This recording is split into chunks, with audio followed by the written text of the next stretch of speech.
Today is February, actually is March 5th, 2021.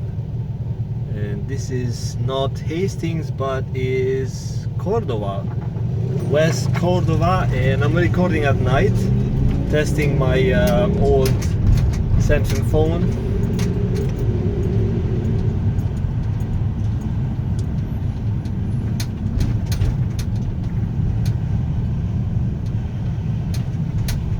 I'm recording these videos for my own review later. I might want to see the area, how it changed. I did record in the morning as well.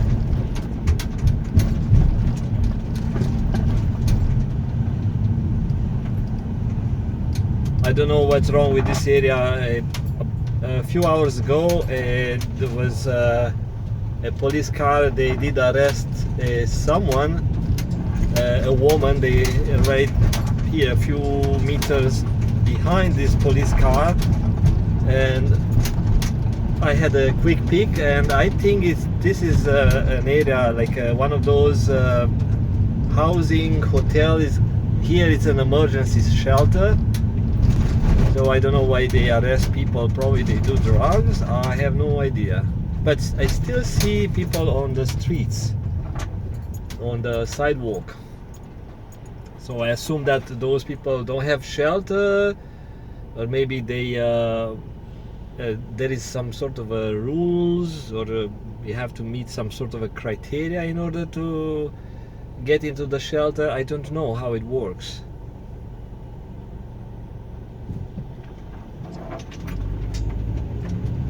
That's Main Street and East Cordova.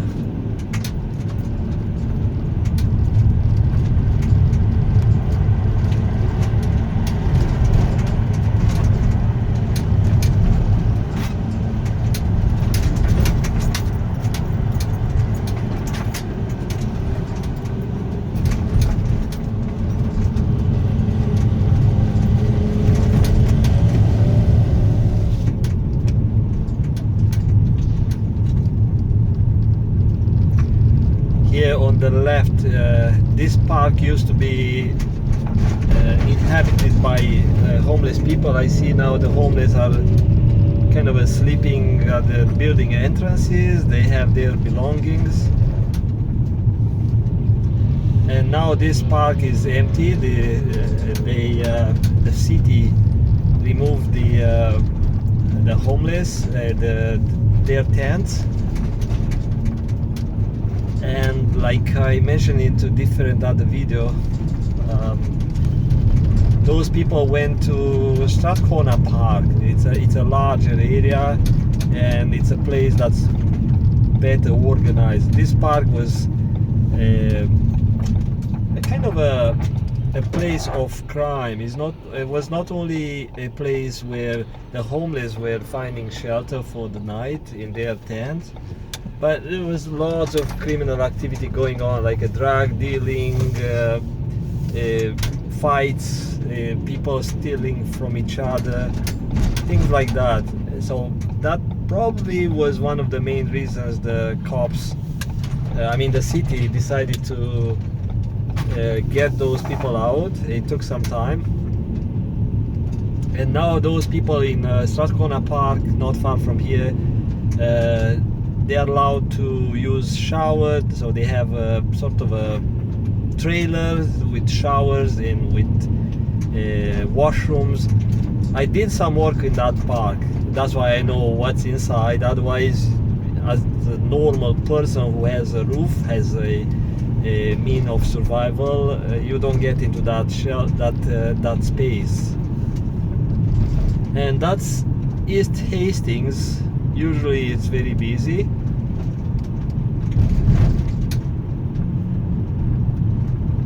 And now I see on the right hand side, people are still on the streets selling stuff. But in the morning was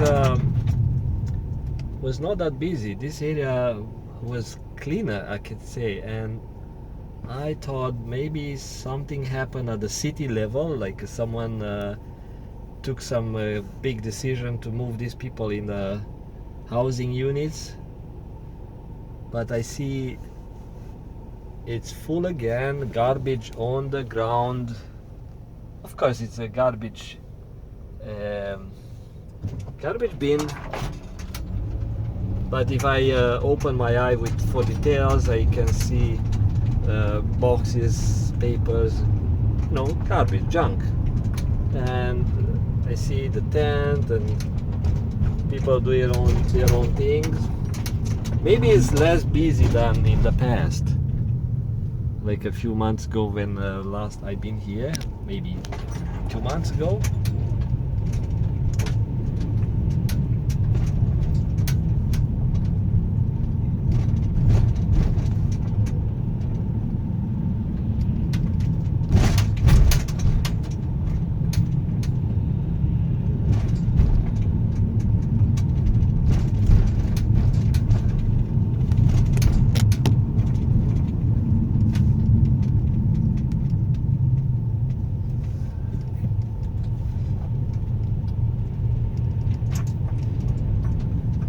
Police cars are everywhere.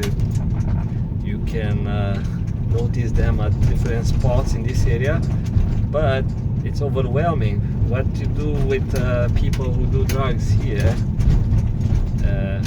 So people are I have to stop to make sure I'm not hurting some dumb, because they don't care, they don't assign value to their lives.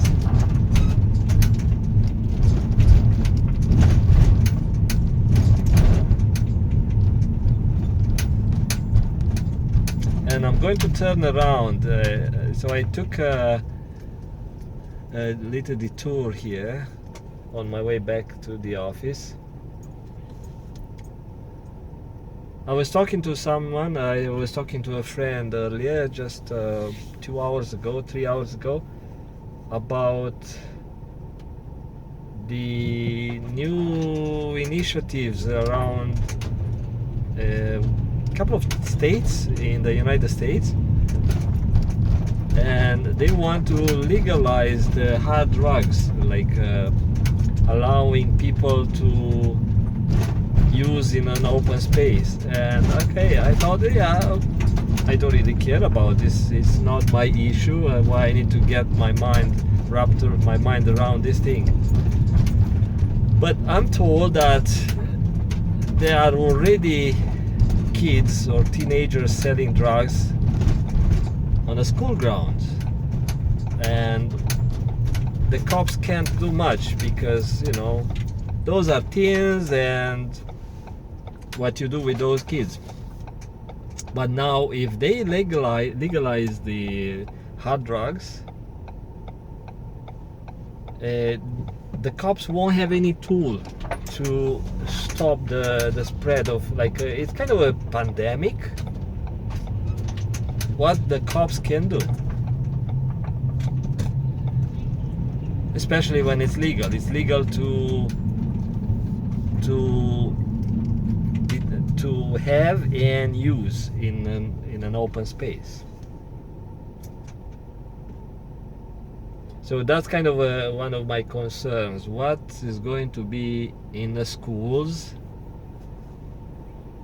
when Canada is going to blindly follow what Big Brother does in the States? Because what happens when it's allowed, it's legal, people make it normal. People make it kind of it's obvious, everyone does it, and the ones who are on the fence, which are so many people on the fence,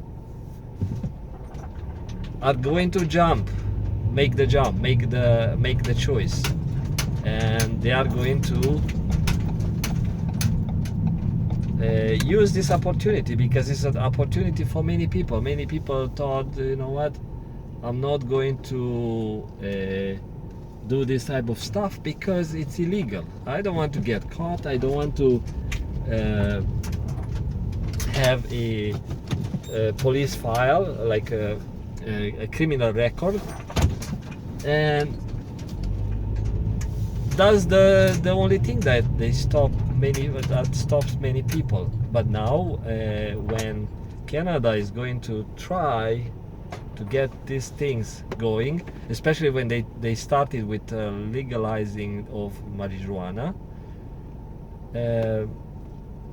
this is a really small step, because people think, oh yeah, you know what, easy drugs, easy booze, easy marijuana, didn't hurt anyone, so they are going to vote much more easier than when they had to vote for to legalize marijuana. Again, I'm tired. I had, this is my so it's 8 o'clock, 8, so 12 hours. Yes, 12 hours. I had some challenge at work, which kind of was nice for me, but 12 hours makes my brain having hard time to find words.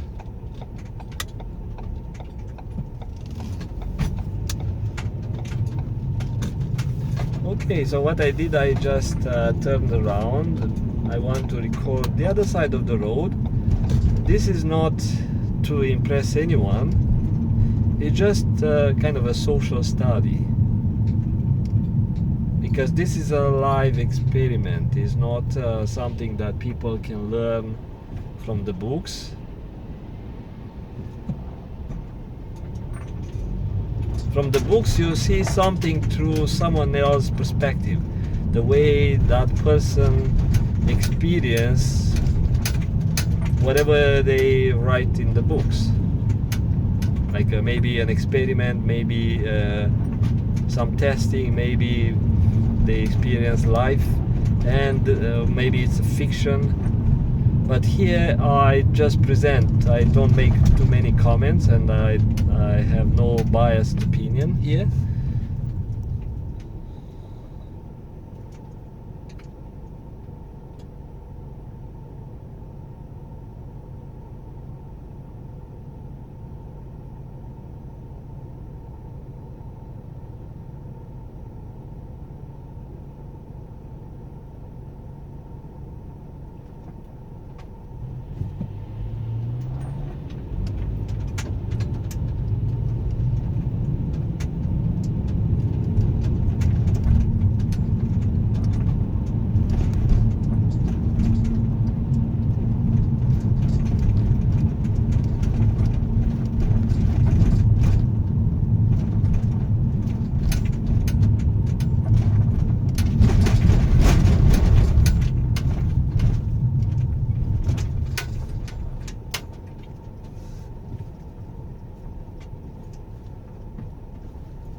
Earlier I saw a male, maybe in his 20s, acting very weird, and of course that it was someone who was very high on drugs. Like the drugs were doing something that he could not have control. So it's not like that guy who's crossing the street on the right, who is looking at the sky and he is dancing and he is lost. It's not that. The other one was he had different type of body gesture, body movement.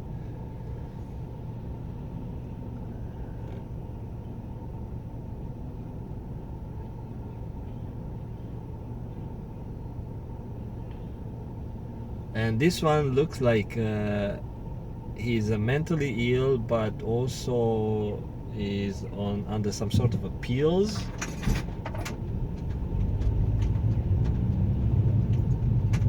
There is a difference. You can kind of distinguish what's the difference between people who are on drugs, and I just saw another one who was very high on drugs. So people who are high on drugs and those who are mentally ill and are on drugs. So it's a different, little bit different. Those who are mentally ill generally talk by themselves. They are lost in different way. But those who are high on drugs, it's more of the body is acting up. The body is doing something without the brain control.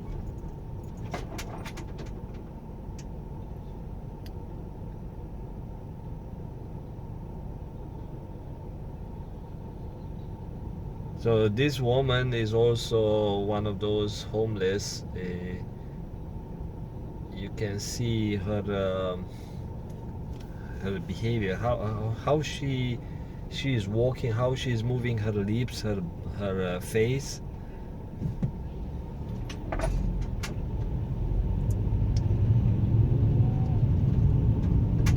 Some pimp with his girl, not a girl, like the woman he's selling.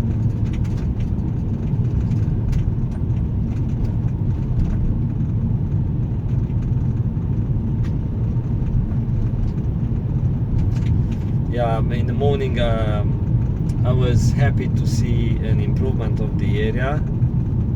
See, that's a cop is checking someone who's sleeping on the floor, on the ground, on a pavement. Dirty jobs. These cops have to do dirty jobs. It's not pleasant. It might be interesting at first for a young police officer to check on some person sleeping on the ground, maybe trying to deal with the person who becomes reckless or is reacting in an unexpected way. But after a while, it's a job. It's a job that is not pleasant.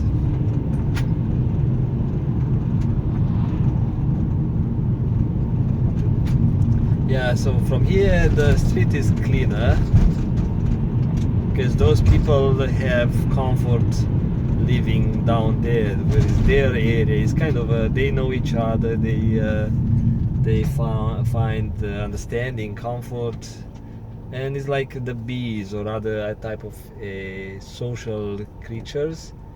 They stick to creatures alike.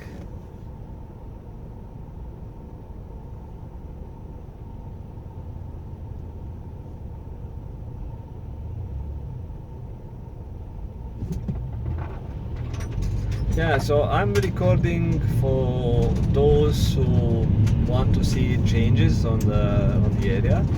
Also, people who are curious about human psychology, people who may want to learn about the effects of the drugs, the hard drugs, because people don't see these images unless you search it.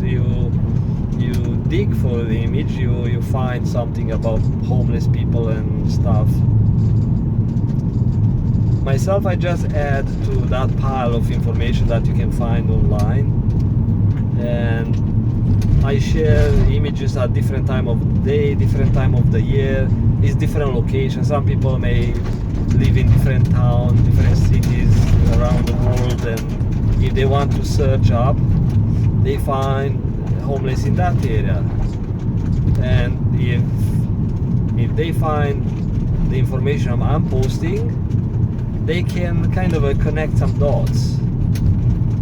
Human beings, regardless of the race, have very similar DNA, and the DNA dictates how the body reacts, how the body is built, how the body deals with certain substance. And same drugs, if you look at how the drugs are destroying bodies in certain countries, very similar way they destroy the bodies, different race here in Canada.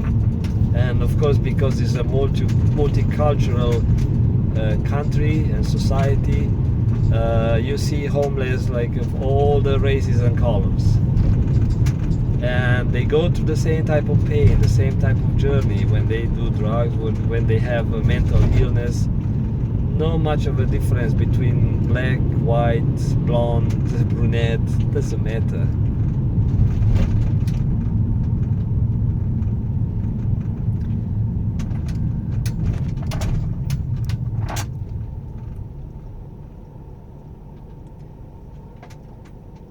So if you want to learn my opinion about some of the reasons, or which is kind of the reasons for the mentally sane people who end up doing drugs and end up being addicted to hard drugs, check out some of my other videos when I mentioned about people who don't find love, people who listen to their body urges, body needs, listen and they try to please the body, to get the pleasure from the body, because we are connected. The mind monitors the body, and we want the body to feel good. And giving the body stuff as a replacement for getting love from other people, being love or finding love inside, is the cheapest way to find love. You get drunk, so you give the body some alcohol, and you feel that sensation that for some people it's a good feeling, good sensation. And it doesn't take much to lead to addiction. So I'm letting you go. I have to pay attention to the traffic, and as I see that some people are impatient, then I'll see you later into another recording. Bye bye.